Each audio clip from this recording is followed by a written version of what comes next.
My wife's last voicemail had no words, just heavy breathing, then the sound of digging. It was 2:03 a.m. when my phone buzzed violently against the nightstand. I woke up in a haze, eyes blurry from too little sleep. The caller ID lit up. Wife. Relief briefly passed through me. She'd been out late with her sister, and I had started to worry. But when I hit play, expecting her soft voice, all I heard was breathing. Shallow, labored, followed by a metallic scrape. Then digging. That sound, that unnatural, rhythmic sound, burned itself into my mind. At first, I thought it was a prank, a glitch, maybe even a pocket dial. But I knew her breathing. I knew her fear. And that message was no accident. They once called me a ghost of society, homeless, broken, a shadow in alleyways. People crossed the street to avoid me, but they never knew who I was before, or what I still had. I lost everything once. I wouldn't lose her.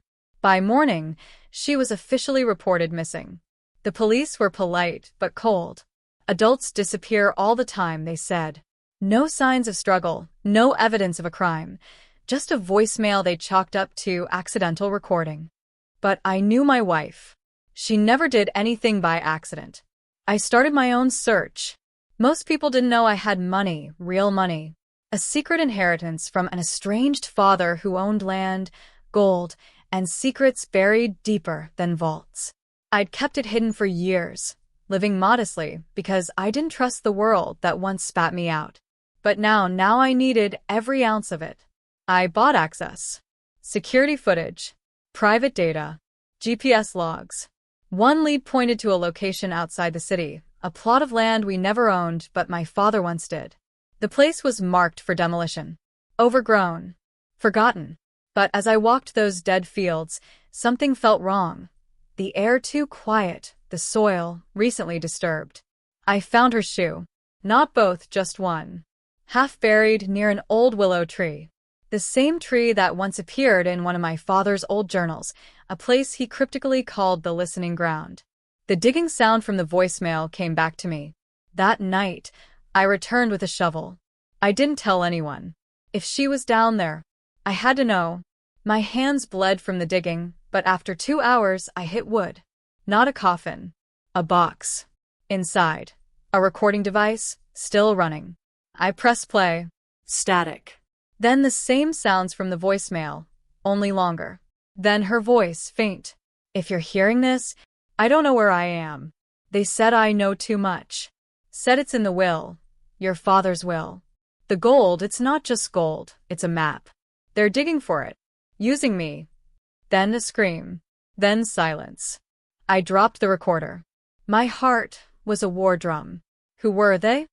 And what had my father hidden in his will? I had never read it fully, just signed the inheritance papers, cashed what I needed. But she had. She always read every line. The next day, I cracked open my father's old safe. Inside were blueprints, not for a house, but a system of underground tunnels beneath his properties. Some crossed into lands now owned by private developers, tech firms, even government facilities. And in bold handwriting, buried truth sleeps best under concrete. I was being watched. I felt it. A black van parked across from my apartment lingered too long. My internet slowed. Drones passed overhead at night. Whoever had her, they weren't amateurs. I went underground, literally. Through storm drains, forgotten subway paths, I followed the tunnel map. Each twist and turn took me deeper beneath the city. And then, I heard it. Digging. I turned the corner and saw them. Figures in black gear, masked unmarked. They were excavating something. And chained to the wall, half conscious, was my wife. I didn't fight. I triggered the trap I had rigged earlier, collapsing the tunnel. Smoke, chaos, screams. I grabbed her and ran. We didn't go home. We disappeared. Vanished. Burned every trace of our lives. Today, we live in silence, under new names, in a place where no one knows our past.